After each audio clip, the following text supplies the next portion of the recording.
Hi, we're the Clark family, and we've sold our house and packed up our lives and moved to Galicia in northern Spain. So follow us as we start our new lives, learn new skills, join a new community, and try to live a more sustainable life.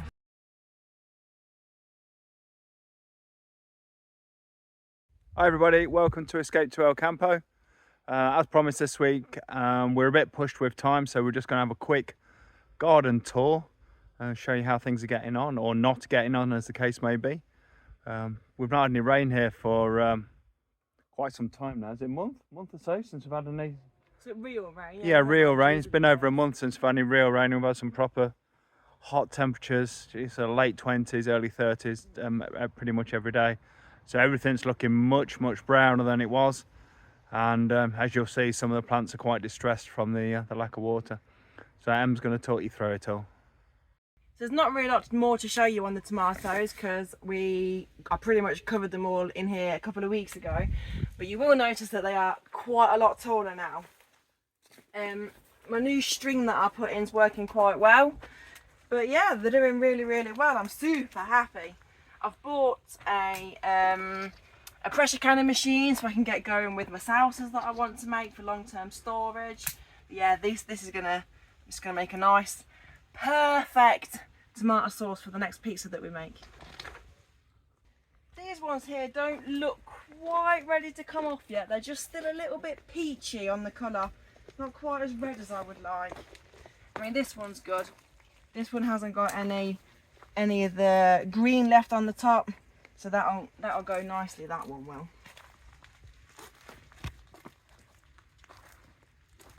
And then down this end we've got the pepper plants, and this one's not quite showing any fruit yet, but plenty of flowers, which is good. This one and this one, these are both yellows. This one thankfully has got a lot more fruit on it.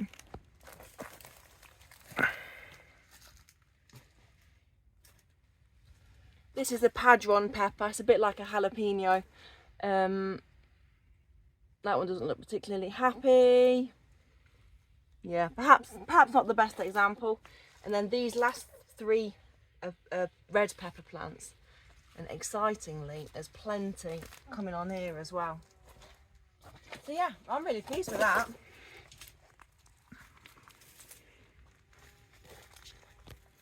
This side of the polytunnel isn't looking quite so great. I did have some cucumbers in down here, and they had some sort of mildew problem, and they all unfortunately died. We did also have the big marigold plants in here, and I am regretting letting them go to seed, because you can see down here that the ground is absolutely covered in marigold seeds. So I think this might be a bit of a problem for me next year. So that's a lesson learned. But the ones that have died, they're starting to come back. But let me show you the really exciting stuff. This is a loofah plant. Just did this as an experiment. This is going to hopefully turn into a nice natural sponge in another couple of months. But the real good stuff is we've got some melons. Now we don't know what variety this is, because when we put the seeds into the pots, we unfortunately got confused and didn't mark these particular ones. But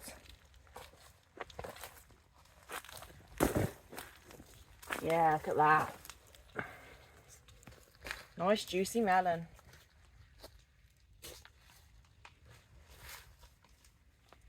Still working on getting rid of the marigold plants, as you can see. But these two ones are crimson sweet.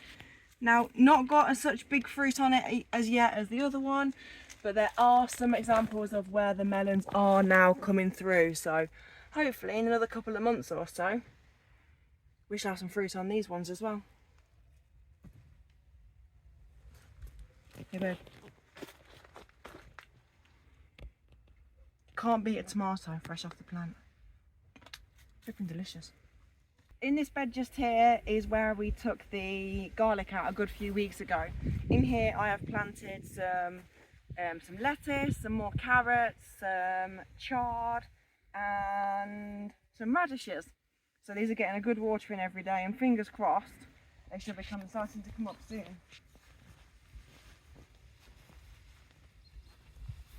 This is a traditional plant here. This is called a col. It's a bit like a cauliflower. Or cabbage. Or cabbage. Yeah, thank you. We've not really eaten very many of these leaves yet.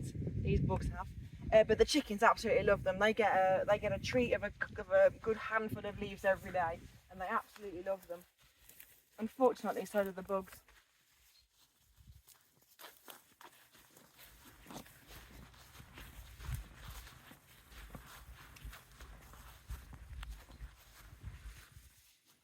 Down here is our strawberries. Now I think that these have suffered a little bit with lack of water. We have been getting a nice steady stream of strawberries off of these for the last 6 weeks or so, I would say. They were plants that a neighbour had given us that were runners from last year, so we've not had a huge amount of fruit from them this year, but next year we should get a whole load more. Don't judge, the weeds have got the better of me once again. It doesn't matter how on top of this that I seem to get, it's just a constant battle. So in here we have got a whole row of red onions, and in the middle there's white onions, and on the right hand side we've eaten all the lettuces, we've eaten pretty much everything. There's a couple of chard left, but they're all starting to fall over, and I think that these are going to be ready to come out very, very soon. Another example of water suffering is our cucumbers. There's a green one there, that's ready to come off. Put my secateurs down. But yeah, we think that's why some of these plants have turned yellow. Just stressed out, just water damaged, water stressed. Not a lot we can do about that. Yeah, the peas, they're on the other side. They're all now pretty much done. Again, I showed me picking them off. There's a couple there that are now ready to come that weren't ready to come the other week. Some that have dried. These ones I'm leaving on here. Now this is my monster, what do we call it? A volunteer tomato that's come out of the soil. I'm going to take that off because something's been nibbling that. But yeah, I still don't know what variety these are, because I'm not really sure what variety grows like that, but it's doing well. I've not trimmed this one like I would trim my indoor ones. I just wanted to see what a tomato plant does if left to its own devices. And that's clearly what it does. That's another donation one. Volunteer? Volunteer. No, that's a donation. That's a baby that came off another tomato plant's roots. Same with that one, that came off the roots of another plant. This is a volunteer that's come out of the compost. This one clearly is a cherry tomato one, by the way that it's growing. The other one definitely not. Sunflowers are just starting to close up now. I'm looking forward to these drying out so I can take them up to the hens, because they're absolutely going to love it. Still having bug issues with our tomato plants even after we put that medication on them the other week. Thankfully not as bad as it was, and as and when I come across them I'm just getting rid. But yeah, one of the lessons that I've learned for next year is that if I go for this string system again, I'm going to use a more sturdy string, like a washing line for it that's not going to bend, and I'm going to put more supportive poles in. Because I have just noticed that this side has completely fell over.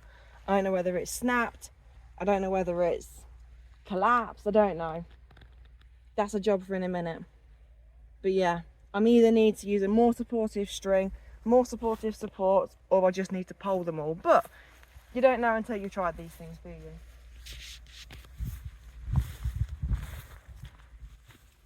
Yeah, the string snapped. Look. This is no longer on a string, it's completely snapped. Still got a few flowers in here, still looking pretty. I'm going to learn from my mistake inside the polytunnel, and I'm going to cut this off and take this off now before these seeds decide to put themselves in my soil. Don't need that next year. Oh, this is interesting. These tomatoes here, my neighbour says that this is a burn on here, and that actually these probably won't turn red, but I wanted to see what actually happens. And this is because in the morning it's ever so misty and foggy, and then it just suddenly clears and the sun comes out, and apparently that's burned. That's a prime example of why you shouldn't get your plants actually wet or water them while the sun's out.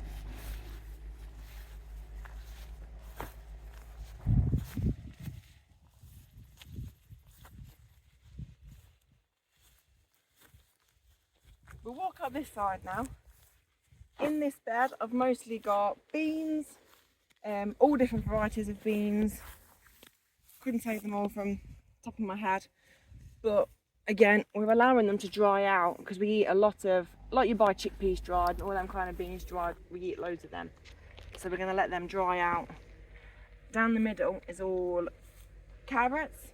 Why don't you pull a carrot out, then? Shall I? We need thinning anyway, don't they? We do need thinning.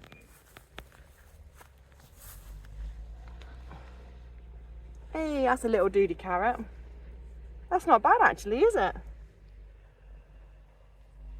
Let's thin this one as well. Oh, these are actually Chantilly carrots, this particular variety just here. So they perhaps won't get much bigger than that, will they? So yeah.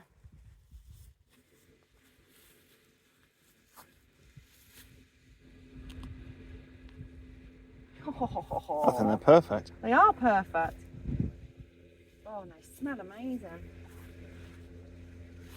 Runner beans are still going for it. Don't seem, I mean, there's plenty of flowers on here a couple of weeks ago, but not that many bean pods. So I'm not really sure. I think we need to address the structure issue, don't we, of these? Because when we grew runner beans in the UK, I mean, they'd be 2 meters up, wouldn't they? You know, the structure will be 2 meters tall. We need to get on top of that for next year. I think that perhaps the string system is not working. Is not working for us. No. We need to go back to a traditional TP or a pole system. Yeah. But yeah, still flowering, just about. Not sure what variety of carrots these are, but these haven't grown quite so well.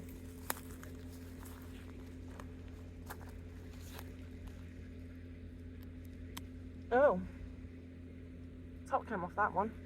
Looks purple. No, it doesn't. Can't get it out. Nope, it's stuck. That's funny, isn't it?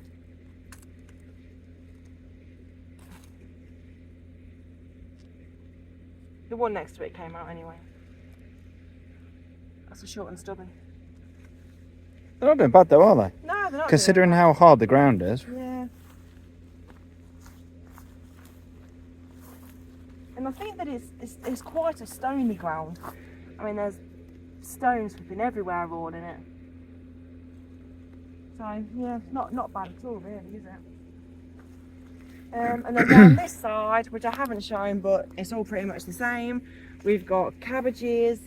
We have beetroot, and we have broccoli. We did have some spinach in here. And another example of water stress, and they just went straight to seed. They just shot straight up and then they flowered. So again, they're good for the hens. I mean, these aren't even good for the hens anymore, but when they first went up, they were good for the hens and not a lot else. But yeah, these beans are planted a bit later, where other plants hadn't taken, and these are just starting to come out in flowers. So in the next few days, I'll put some poles in to give these some support, rather than adding to the failing system here.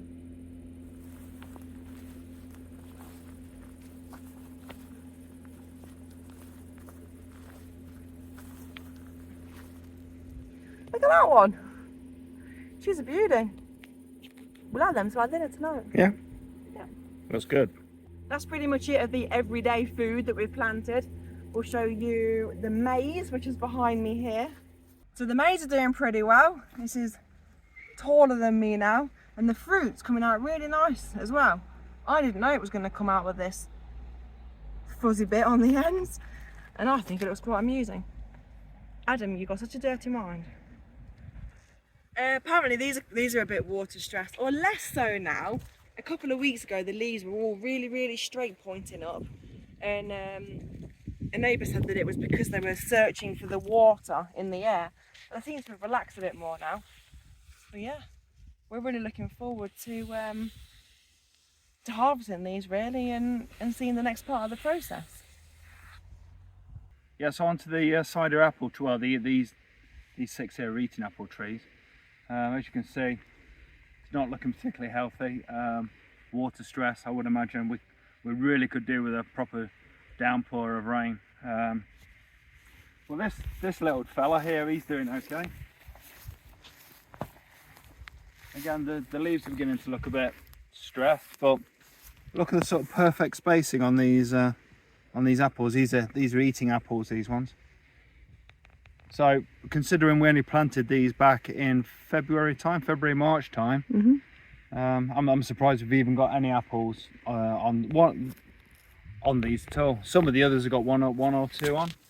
Yeah, so like I say, it's surprising these got any on, let alone, I mean, how many's on here? 2, 4, 6, 8, 10, 12, 14, it's got 16 apples on. Whether they'll get to any decent size, I'll be very surprised, but yeah, it's really good going. Then we're on to the cider apples. A couple of sort of, I mean, they're tiny, but they're like perfectly formed tiny apples.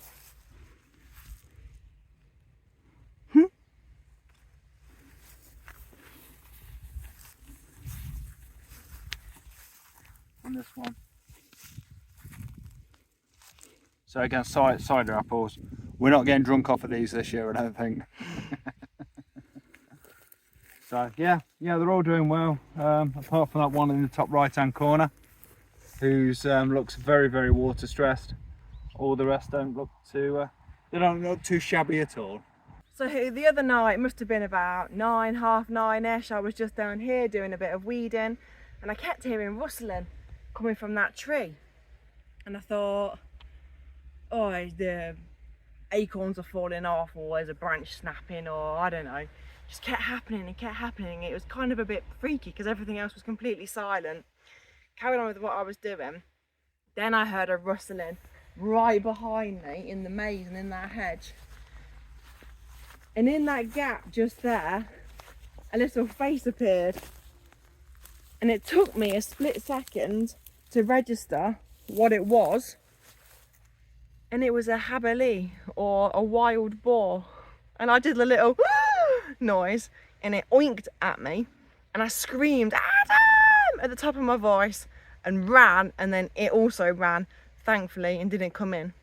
They didn't come back out again the rest of that night. And I was mildly panicking that it was going to rampage the garden overnight. And thankfully it didn't. But it is only ever the 3rd jabalí we've ever seen. One when we first moved in, one we saw which was dead in a field a couple of weeks later, and now this one. They're only supposed to be one every 2 square kilometres, so hopefully that's the last one that we'll see for a while. Okay, as you can see, the potato plants have all died back now. We're just leaving them in the ground to for their skins to thicken up so we can store them over the winter, but we are taking them sort of a plant at a time when we want some for dinner. So we need some for dinner now, or after we've finished filming this. So I'm going to dig potato plant up, and hopefully there'll be something on the end of the potato. If not, we're going to look rather foolish, aren't we? And be hungry. Yeah.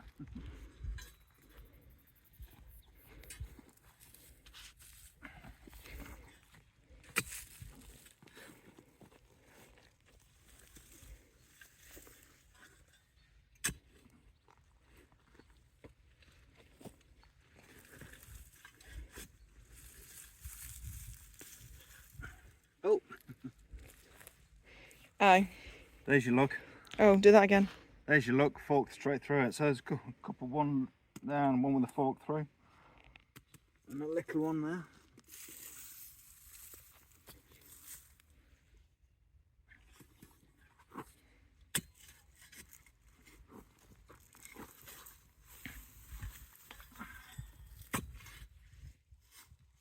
Because we've not had any rain, as we mentioned, the ground's sort of incredibly hard at the minute.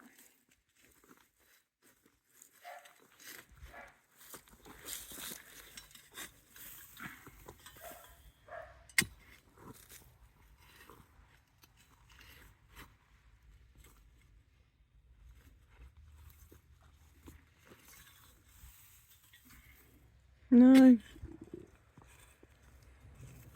Not looking good off of this plant, is it? There's a tiny little baby one just there, look.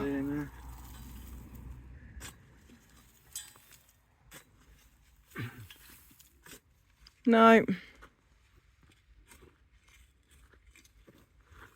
No.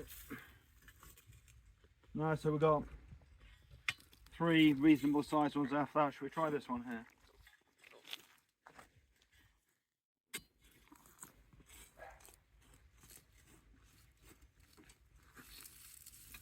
Oh, there we go, it's a little bit better by the looks of it.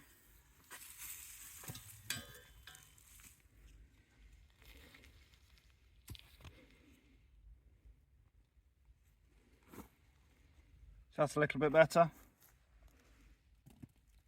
Let's have another little dig around, shall we?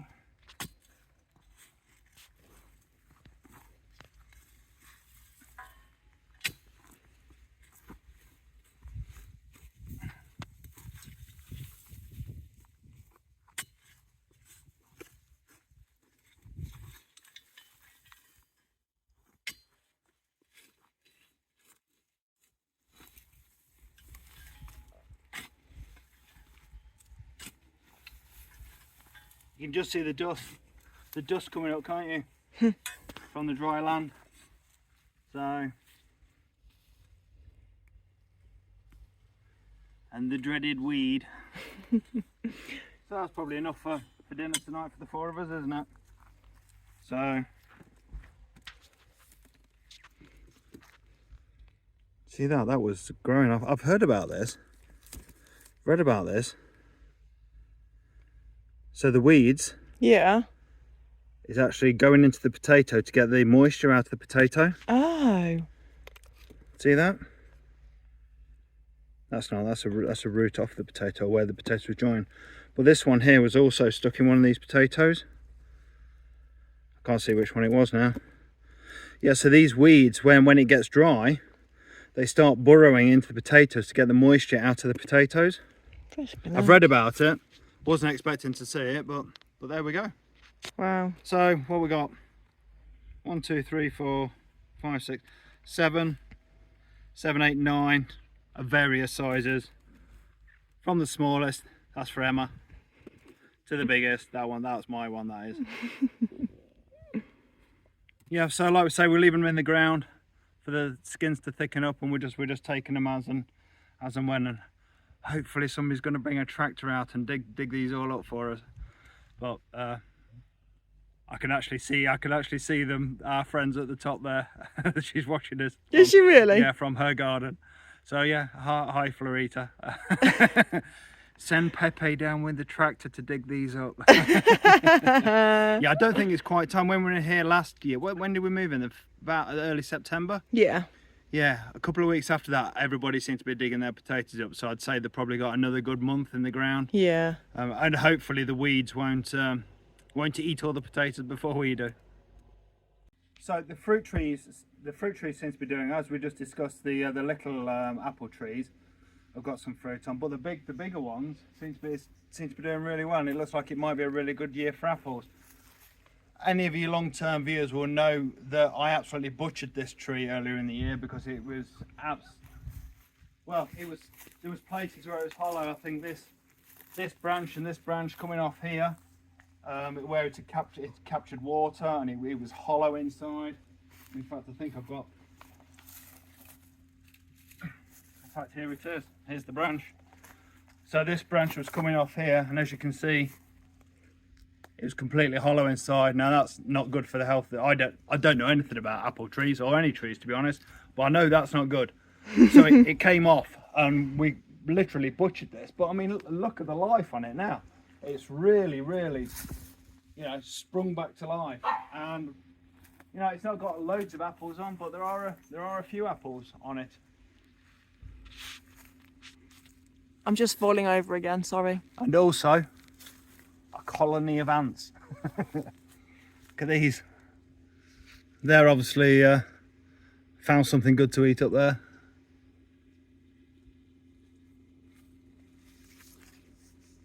We have got lots of ants in the polytunnel, and we often see them you know, a group of ants have been marching along with a caterpillar, and they take it to the entrance, and then they basically sit there and chop it up into manageable pieces, the caterpillar, and then the parts of the caterpillar disappear down into the holes. So they're doing, you know, seem to be doing a good job in the polytunnel for keeping caterpillars down to a certain degree, anyway.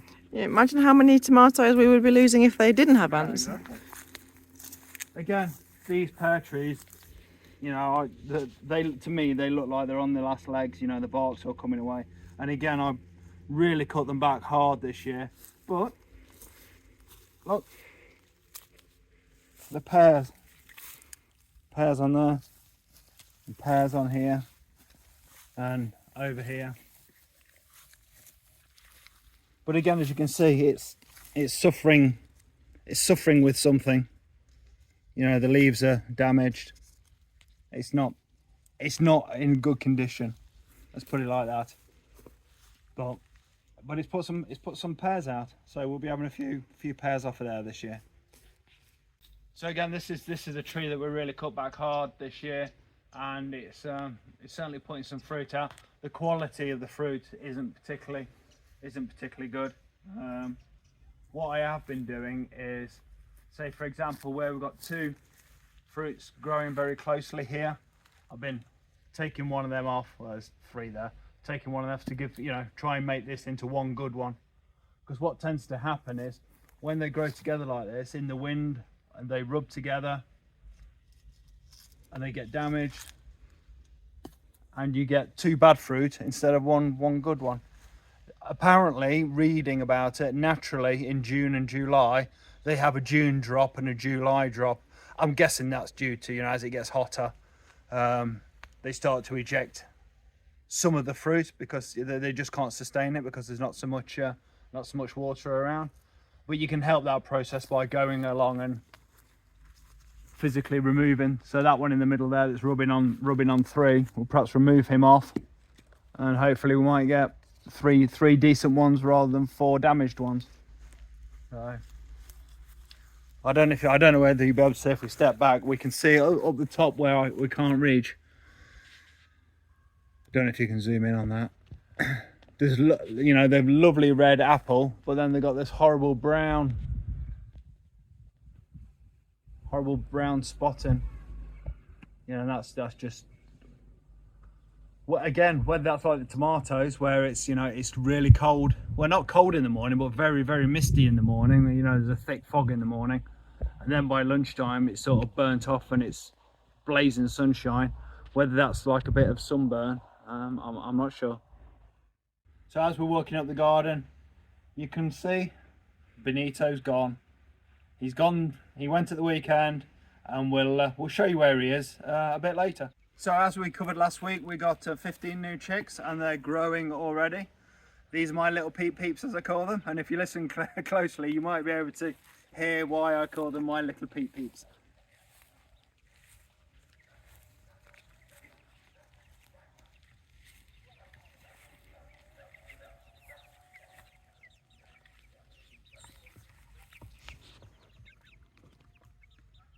They've grown a load in the last week. They really have. Unlike the last batch, who would put themselves to bed at night, these guys still aren't putting themselves to bed at night. They seem to take great pleasure in walking up the ramp and then just jumping off and pretending to fly off, flapping their little flappy wings. But they won't actually put themselves to bed, so we're having to come out every night and pick them up, chase them around and put them into bed. Hopefully they'll get the grasp of it soon, save us a job. If not, there'll be very small 15 chickens in the freezer. Yeah. That's nasty. You're falling in love with your little peeps too much. They are dinner.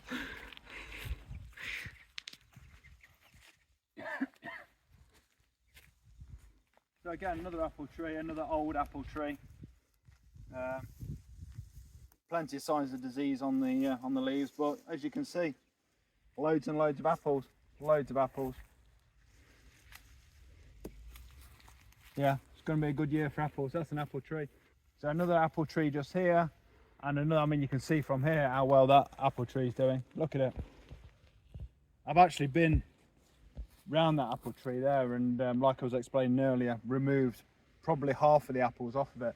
You know, those branches were really bent over, so I've any ones that are touching, just spaced them out a little bit, and it's looking really good from here. What it's going to look like when we get closer, I don't know. It might be all covered in gas pillars and stuff.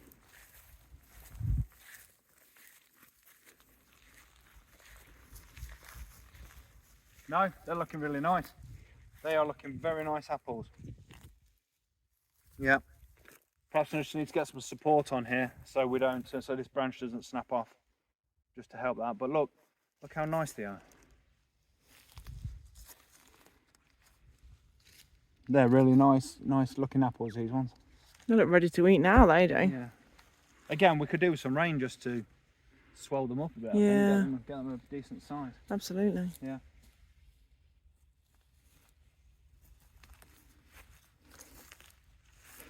Here's the evidence of Adam's getting rid of the ones that are too close. It's like a little apple graveyard down there.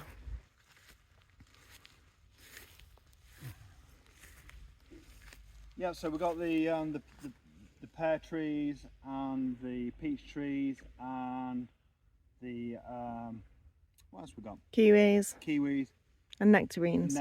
And it's a sad story. All the kiwis have died. I think all the pears are dead now, and we have nectarines and peaches left.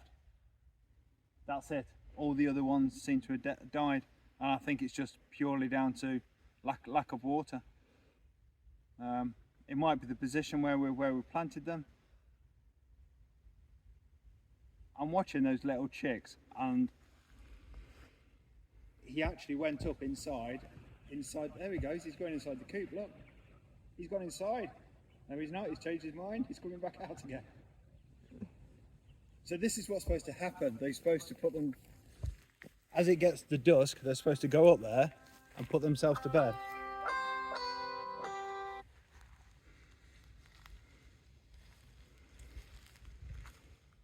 He's changed his mind, look. There we go, we're coming back. We'll be back out later to put them to bed. They've been useless.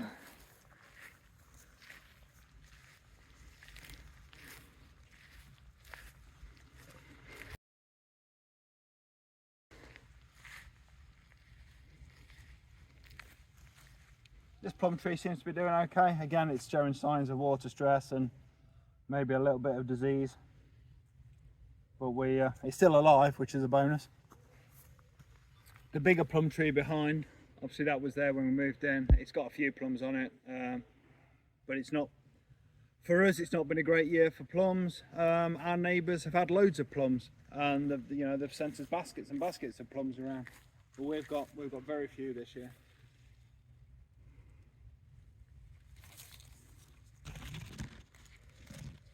Okay, so we're heading up towards the barn. Another apple tree. These are cooking apples.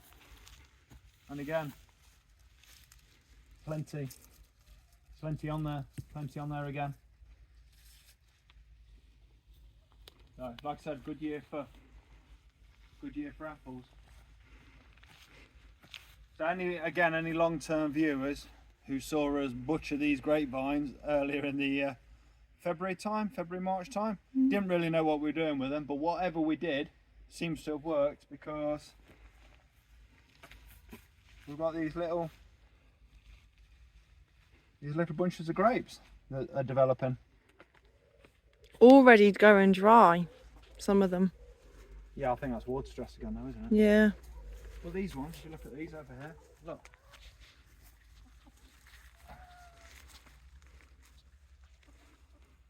We don't know whether these are eaten or Wine grapes. I guess they're wine grapes, aren't they?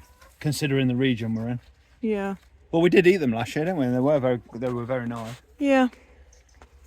Yeah, so plenty of grapes, all up there.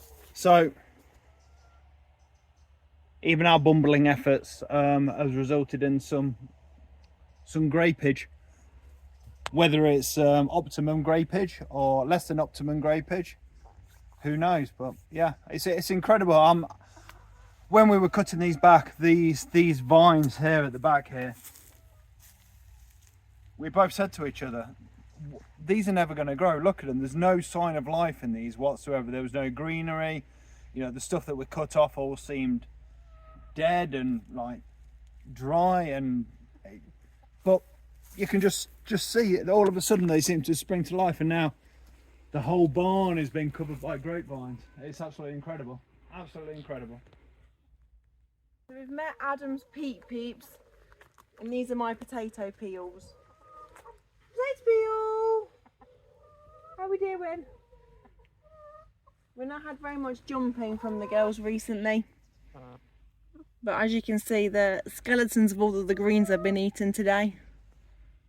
But yeah, they're very happy. We're regularly getting 1 egg a day from them all.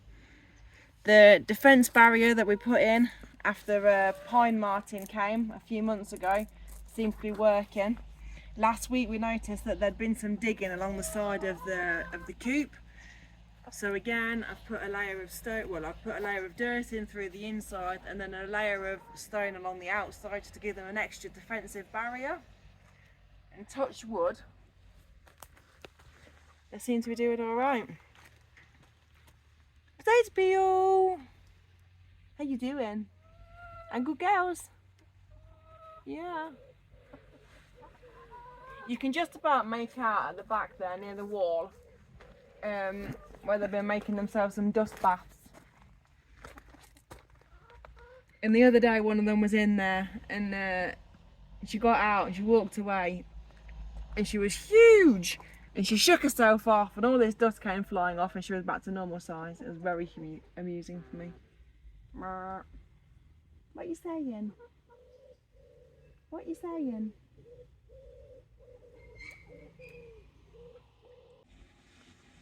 Okay, so we're not really done a lot of work on the old log side of things, ready for next winter. We've got this lot cut and stacked up, but since I had my heart operation, I'm not supposed to be swinging axes around for a while. Well, for at least a month, and it's only been 3 weeks. So I've got all this, all this stuff to chop up, all these bigger ones, but I need to get my splitting axe up here and get this done. But I'm going to give myself a few weeks. We don't want to repeat of the cable incident again, do we? No, we don't. Thank you very much. Okay, so that's quick review of where we are with everything. Like I say, everything's looking pretty water stressed as the heat's been building. So other things we've been doing this week. Obviously, we gave you a sneak peek of that we were buying a motorbike, which we've got now. Yay! Yeah, so we've been out and we've had plenty of riding around on that. We rode up to Lugo last night we had a date night, didn't we? First one in about 2 years with them, don't we? Yeah, we went to the cinema to see a certain Marvel film that's out at the moment. Thoroughly enjoyed that. So we rode up early. Because the film was quite late, wasn't it? Because it was an English version of the film, not a Spanish version. So it was at a very specialist sort of. It started at 10:30, finished sort of 12:30, 1 o'clock, didn't it? Yeah. So we had a ride up to Lugo on the old motorbike. Went out for sushi for dinner. Yeah, went to sushi, which I don't think I've ever been to a Japanese restaurant before, but it was very good. They had this. They had this robot waiter in there who, disappointingly, he never waited upon us. I was very disappointed. But yeah, this robot going around dishing everybody's dishes out, weren't he? Well, he sort of came and parked next to you, and then you took the dish off of the robot. So yeah, that was interesting, and the food was lovely, wasn't it? It was really nice. Really nice food there. And then we went to the cinema, and then we had a late drive back from Lugo, which is about, I don't know, 50 minutes drive on the motorbike. It's about 2 o'clock in the morning. There was nothing on the road. It was a lovely ride back, and it was still quite warm as well. So surprisingly warm, actually. I was expecting to be flipping freezing cold. Yeah, but it wasn't. It was good, wasn't it? It was nice. Yeah. I think I prefer riding it at 2 o'clock in the morning than what I do at 2 o'clock in the afternoon. Yeah, at the moment, anyway. That's for certain. That is for certain. Hey, I'm a good boy. Are we friends again? Here's Drax. The vet came this morning to come and give Drax and our new house cat their vaccinations and also some worming tablets. And Drax, not being a house cat, was very upset at being forced to go into the house and see a very strange man. But clearly he's not fell out with me. I mean, he is scratching my back a bit. But no, we're still friends. I'm a good boy, aren't you? Yeah. What you got stuck to your face? A good boy. Is he crying? Yeah, he's got gooey eyes a little bit. Yeah. Yeah. Yeah, is it them nasty vaccines? So we were expecting the vet yesterday at 11 o'clock, but he didn't turn up till about 8 o'clock at night, and we were obviously out. So he came again this morning. So we'd got Drax in her house yesterday morning, and we took him in the living room, and while he was exploring, he managed to get himself into the roof space above the above the dining room. There's a false ceiling there, and he managed to climb furniture and got himself into the roof. So that was interesting, getting him back out of the roof again after he'd been exploring up there. He came out covered in cobwebs, which was quite amusing. Yeah, but I mean there are definitely less spiders in the living room now. Yeah. So He's definitely he's a good spider hunter. oh, he's purring so hard. I can't believe how much this cat has changed from the day we brought him and his sister back here, and he was trying to dismember us. But look at him now. He's curled his tail around my hand. Oh yeah, he's like a spider monkey. He's hanging on with his spider monkey. So with regards to other sort of projects we've got going on, we're still waiting for planning permission to come through for the solar panels. So we're into 3 months now since the equipment arrived, and we're still waiting.